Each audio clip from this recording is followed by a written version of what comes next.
Buenos días, Moisés. Estamos ahora mismo con Moisés Rubio. Tú eres responsable de la red de formación y de investigación de Solidaridad Internacional. Eres antropólogo, activista ecosocial y diseña, coordina y ejecuta los proyectos que tienen que ver con la formación, la investigación en solidaridad internacional, especialmente enfocado a lo que es la resiliencia, la justicia global. Te agradezco mucho por contestar a nuestras preguntas. Nada, a vosotros y a vosotras por la oportunidad de seguir contando las cosas que creemos que son importantes contar, ¿no? En primer lugar, me gustaría que abordáramos las cuestiones del colapso. El colapso industrial es un tema que vamos escuchando, que ya poco a poco se introduce en los medios de comunicación, en la ciudadanía en general, y me gustaría que nos explicara, a través de la experiencia que habéis tenido en Solidaridad Internacional a lo largo de los últimos años, qué entendemos, o qué entendéis, o qué entiendes por colapso industrial. Bien, pues el colapso es una situación, un momento en el que estamos viviendo actualmente, que tiene que ver con cómo la modernidad capitalista ha ido desarrollándose en los últimos siglos, ¿no?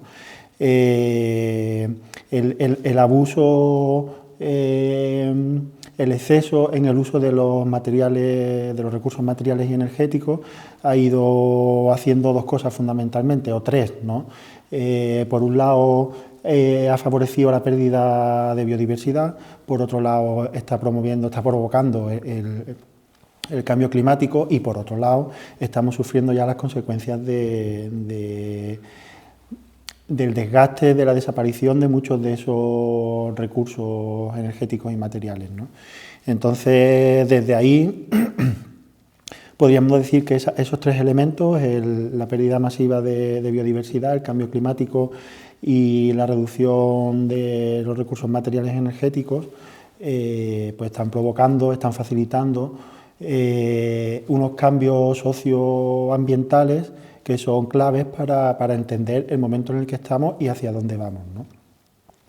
Digamos que el cambio climático, que es lo que más es más conocido por la población, porque ahora mismo se está poniendo mucho énfasis en ese problema, es un problema clave, ¿no? El aumento de la temperatura va a provocar cambios en el clima que va a hacer que los territorios, tal y como los hemos conocido desde que el ser humano existe como tal, desde que el Homo sapiens sapiens toma conciencia, ¿no?, de su mundo, esas condiciones de los territorios van a cambiar de la mano del cambio climático y va a provocar que algunos territorios, o muchos de los territorios que hasta ahora han podido ser poblados y explotados por el ser humano, dejen de serlo.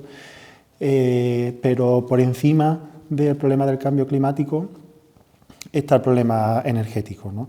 Nuestra sociedad, tal y como la conocemos hoy día, desde los últimos 2 siglos, siglo y medio, 2 siglos, está basada fundamentalmente en la explotación del petróleo y de otros recursos fósiles, y esos recursos están desapareciendo. En el momento en el que nos cueste tanta energía extraer esos recursos como la energía que esos recursos nos van a dar, la lógica de extracción de los recursos energéticos de los que depende nuestra sociedad va a desaparecer, y con ella va a perder mucha complejidad nuestra sociedad, ¿no? Va a descender la población humana, van a descender las interconexiones entre la población humana, y va a desaparecer también la capacidad de especialización social, ¿no? Con lo cual el mundo como lo conocemos es inviable en un periodo de tiempo que los expertos sitúan entre 2020 y 2030. Y con esto podemos enlazar con la pandemia. La pandemia es fruto de otro de los tres problemas del que no he hablado hasta ahora, que es la pérdida masiva de biodiversidad, ¿no? La pérdida masiva de biodiversidad tiene que ver con la explotación de los territorios también y con la polución, ¿no? Eso ha hecho que la población de seres vivos haya descendido, que la diversidad se haya perdido, y que con esa pérdida de biodiversidad pues se pierda complejidad, y en este caso el coronavirus que hemos conocido en los últimos años haya podido pasar con facilidad de unas poblaciones animales a otras hasta llegar al ser humano, ¿no? Entonces, bueno, son las tres claves: pérdida masiva de biodiversidad, cambio climático y, como eje principal, la pérdida de recursos energéticos y materiales, ¿no? En el contexto que acabas de describir, estamos viendo muchas iniciativas, proyectos, en la mayor parte de ellos ciudadanos, ciudadana, impulsados por la ciudadanía, que pretenden emprender otro camino, camino de la transición ecosocial, de otra manera de hacer. ¿Cómo se inscribe este proceso de transición en el contexto que acabas de describir? La transición que necesitamos es una transición que requiere de un decrecimiento. De hecho, el decrecimiento se va a dar, ¿no? En la medida en la que no tengamos disponibles los recursos energéticos y materiales que hemos tenido hasta ahora, pues el decrecimiento se va a dar y se está dando, de hecho, ¿no? El colapso es un proceso difícil e inevitable ya, ¿no? Cada vez hay una menor cantidad de población con facilidad de acceso a recursos, cada vez son menos las personas cada vez más privilegiadas que tienen acceso a los recursos que hasta ahora hemos tenido, y hay una tendencia a que la mayor parte de la población vayamos teniendo cada vez menos capacidad de acceder a esos recursos que nos han permitido una vida digna en los términos que el capitalismo, la modernidad capitalista ha establecido, ¿no? En ese sentido, la transformación que necesitamos va en muchos sentidos, pero tenemos que entender fundamentalmente que es una transición radical, ¿no? Que va a las raíces del problema, de las causas que nos han traído hasta aquí, ¿no? Estamos hablando de la necesidad de acabar con la individualidad que tanto ha promovido el capitalismo, la necesidad de reconocer los límites que tiene nuestro planeta, y ya no solo nuestro planeta a nivel global, sino también los territorios que habitamos, ¿no? En un contexto en el que, como decía antes, va a haber menos interconexiones, es fundamental reconocer cuáles son las posibilidades que nos ofrece nuestro territorio, ¿no? Porque no vamos a poder acceder a otros territorios. Entonces, desde esa perspectiva, pues lo primero es la necesidad de trabajar sobre la individualidad para transformarla en experiencias más comunitarias, fortalecer esa comunidad, esas comunidades, que las comunidades sean capaces de insertarse adecuadamente reconociendo los límites de su propio territorio, los límites y las posibilidades, ¿no?, de sus territorios. Y luego, bueno, pues la idea de construir una globalización que no sea la globalización capitalista, sino una globalización basada en la justicia, en el reconocimiento de las necesidades de las poblaciones de todo el globo, ¿no? de unas interconexiones, las que puedan seguir existiendo, más basadas en el contacto directo y en la experiencia de las necesidades y las posibilidades de cada territorio y cada comunidad, ¿no? En ese sentido tiene que ir un poco el trabajo que necesitamos hacer desde las comunidades, ¿no? Y desde las organizaciones. Lo que tenemos que tener en cuenta es fundamentalmente que las estrategias tecnológicas por las que hemos apostado abiertamente en las últimas décadas son estrategias que están abocadas al fracaso porque son altamente dependientes de los recursos energéticos y materiales, ¿no? Entonces no nos queda otra que pasar del emoji al abrazo, ¿no? No hay otro camino posible de crecer, ¿no?, hasta ese punto.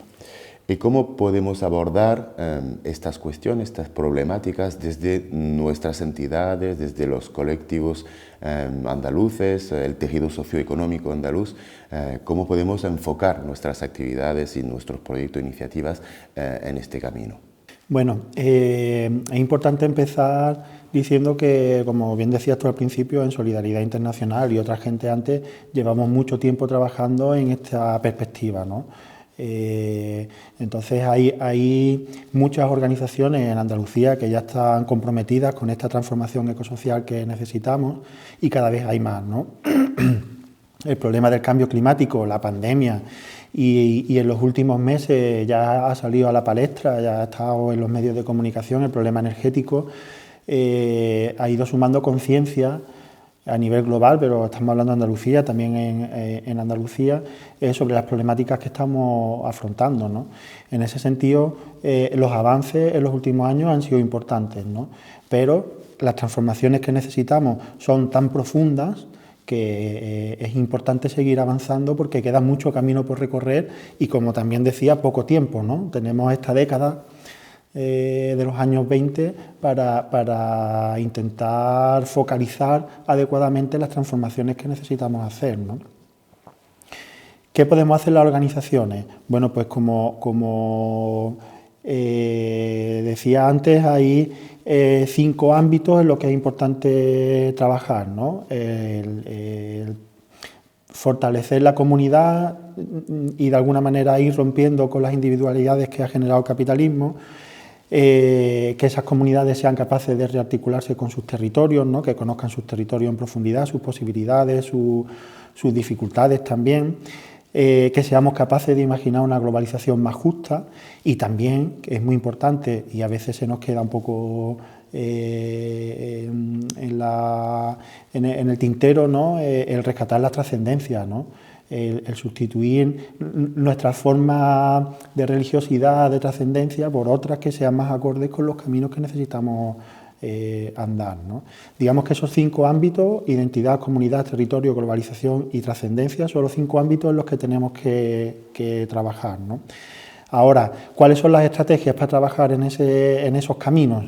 Pues estrategias también podríamos hablar de 4, que por un lado es confrontar las lógicas del capitalismo, sensibilizar y formar a las poblaciones, o sea, confrontar, sensibilizar y por otro lado crear nuevos relatos y formas de espiritualidad, y la última, no tiene ningún orden establecido, ¿no? La de crear iniciativas, ¿no? Confrontar las lógicas de la modernidad capitalista, sensibilizar a la población de los problemas que tenemos y las posibles respuestas que podemos dar, crear iniciativas que ya pongan en la práctica esas otras formas de organizarnos que necesitamos y buscar nuevas formas de espiritualidad. Otra estrategia, son 4 ámbitos, son 4 estrategias de actuación.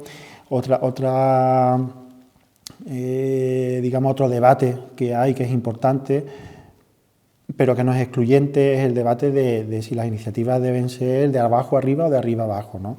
Bueno, fundamentalmente nosotros apostamos por las iniciativas de abajo arriba, ¿no? De que sea la propia gente la que se autoorganice para generar las iniciativas y los proyectos que crean convenientes para insertarse bien en su territorio, ¿no?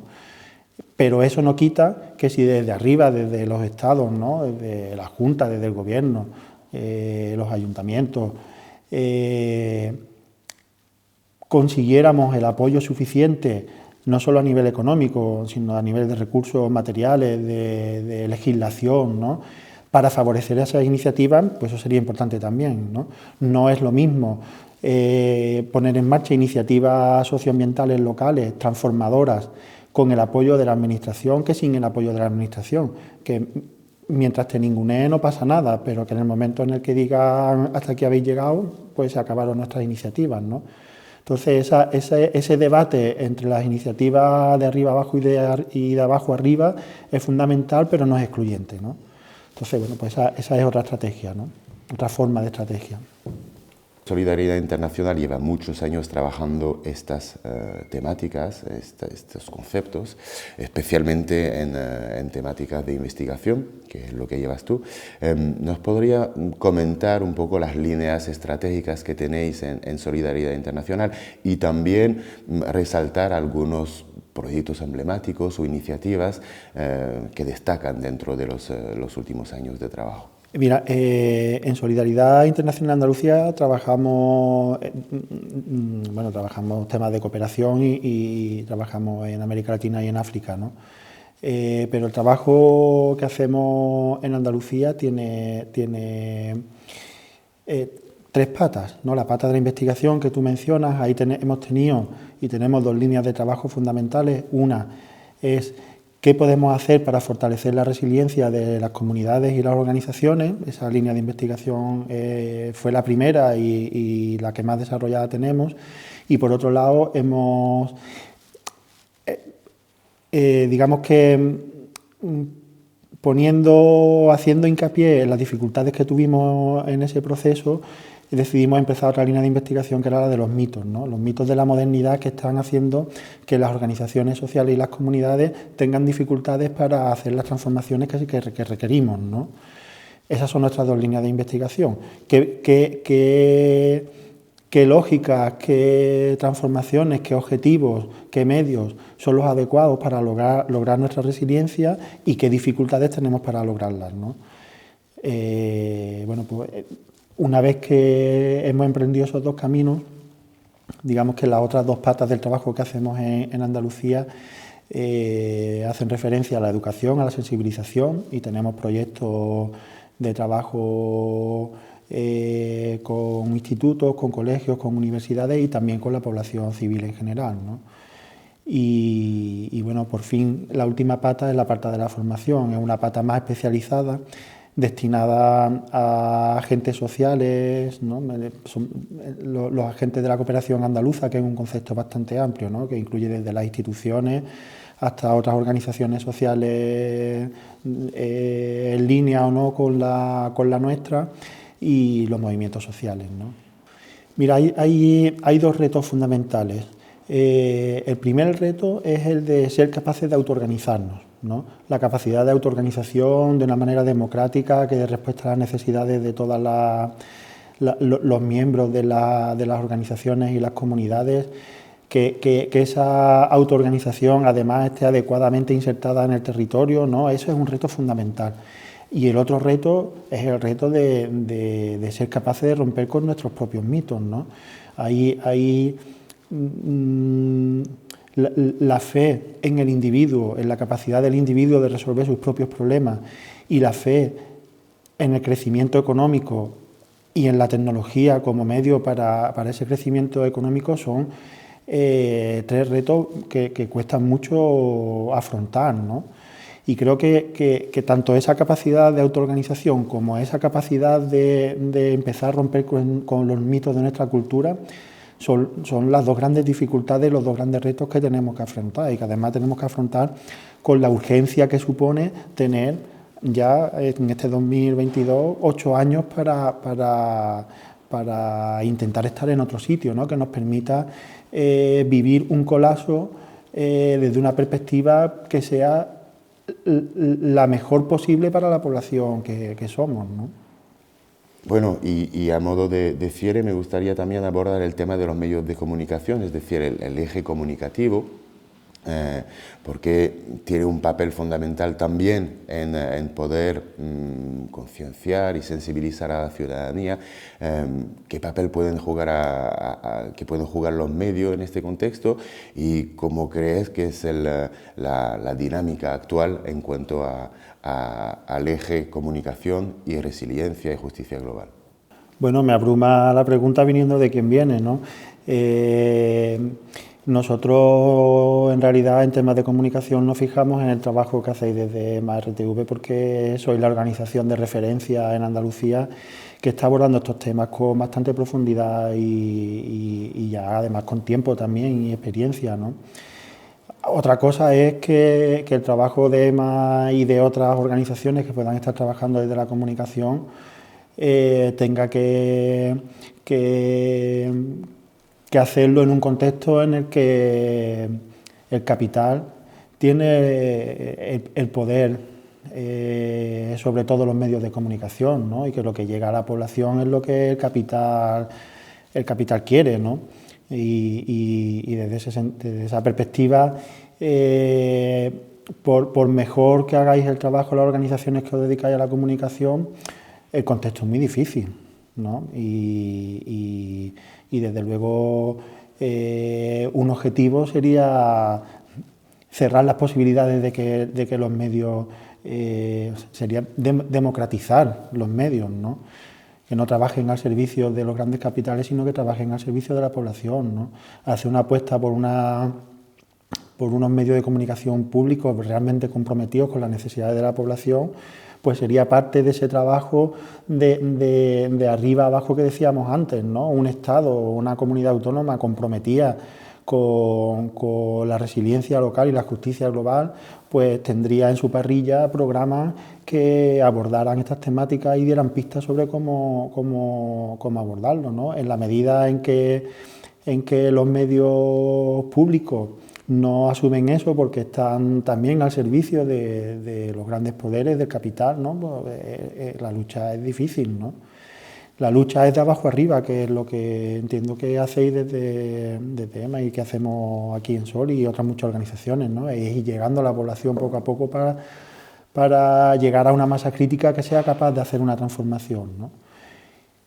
Y fíjate, hablo de los medios públicos porque doy por hecho que el resto de medios están perdidos ya, ¿no? Moisés, muchas gracias por esta entrevista. Ha sido un placer tenerte aquí y bueno, pues nos veremos por aquí por Sevilla. Muchas gracias a vosotros y a vosotras por la oportunidad.